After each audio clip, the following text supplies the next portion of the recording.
Salut à tous, aujourd'hui annonce de Canon qui sort un micro, deux objectifs et un boîtier. Alors pour ce qui est du micro, je vais pas forcément m'y intéresser, vous connaissez mon amour pour Rode.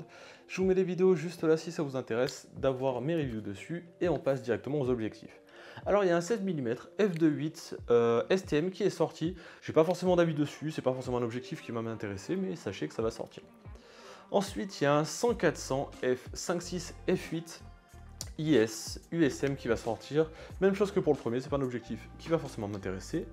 Mais bon, ça fait quand même de la nouveauté dans la gamme. Moi, ce qui m'intéresse le plus, honnêtement, c'est le boîtier. Le boîtier, c'est le R3, c'est le digne successeur du 1DX. Même form factory, les grip ready, c'est-à-dire qu'il y a un grip d'intégrer au boîtier, donc on peut le prendre en format portrait et paysage avec un déclencheur et tous les boutons de réglage qui sont directement intégrés dans les deux orientations. C'est super pratique pour les photographes, ça nous permet de passer du mode portrait au mode paysage en un instant et en pouvant avoir accès rapidement à tous les réglages tout de même.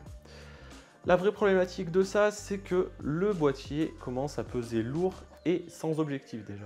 Le 1DX est aux alentours d'1,4 kg et le R3, grâce au fait que ce soit un mirrorless, descend à 1 kg. Le R3 et un 85 mm f1.2 par exemple, ça fait déjà un couple qui pèse 2 kg.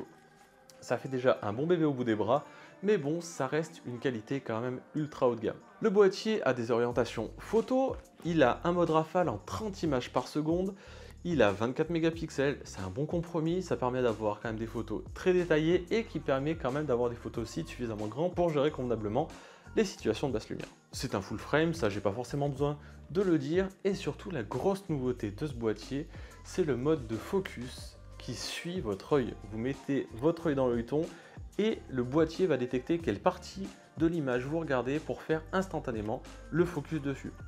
C'est une nouvelle technologie mise en place par Canon qui a l'air juste incroyable. Vraiment, si ça marche aussi bien qu'ils le disent, on va gagner en vitesse de mise au point et on va gagner en précision. Ça risque d'être tout simplement monstrueux. J'ai vraiment hâte de voir par la suite ce qu'il en sort, les avis des gens et pourquoi pas l'essayer. Mais il s'en arrête pas là, beaucoup vont simplement dire que c'est un boîtier photo et c'est tout. Je ne suis absolument pas d'accord.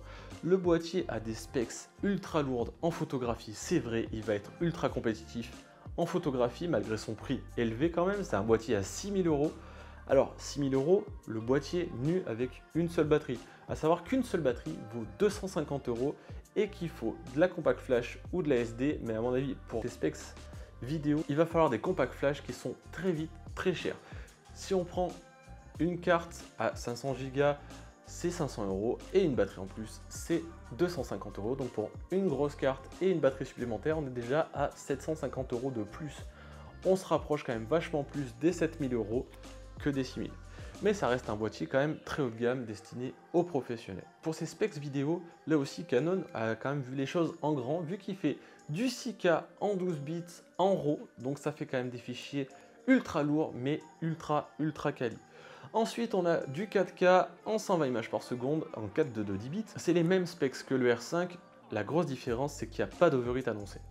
Et ça fait quand même une grosse diff. Même si comme je vous l'ai dit dans la vidéo R5, moi ça m'a jamais empêché de tourner avec, j'en suis ultra content, mais le fait que ça saute et qu'on n'ait plus à réfléchir vraiment comment tourner nos plans et tout, ça peut aider certaines personnes. Moi ça me gêne pas, mais je comprends que ça puisse arranger certaines personnes de ne plus avoir cette limite là.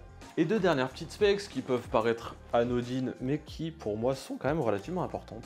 Il est tropicalisé, ça c'est cool, ça permet d'être quand même plus serein, d'amener son boîtier vraiment partout sans se dire ouais mais il risque de prendre l'eau, il risque de prendre la poussière. Non, on emmène notre boîtier. On prend notre boîtier, on va le maltraiter un peu, mais on va quand même sortir de la grosse photo ou de la grosse vidéo.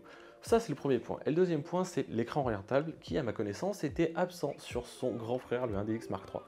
Et ça franchement, comme je dis souvent, quand on achète du matos plus cher, on achète du confort de travail, et ben ça, l'écran orientable, c'est du confort de travail. Moi de base je viens du 6D Mark I, et vraiment quand je suis passé au 6D2 puis au R5, c'est confort, ça permet de faire des photos dans des conditions de travail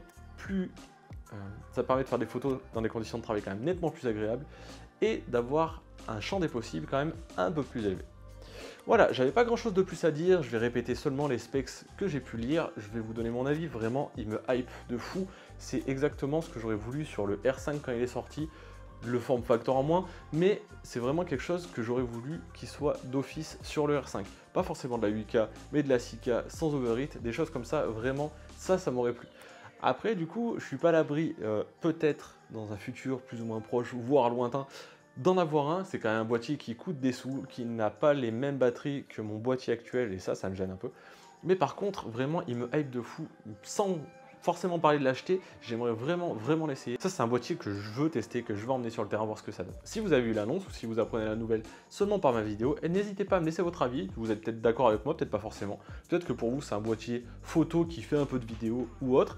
N'hésitez pas à me le dire en commentaire, je serais curieux d'échanger avec vous, je serais ravi aussi d'échanger avec vous. Et moi, je vous dis à la prochaine. Ciao!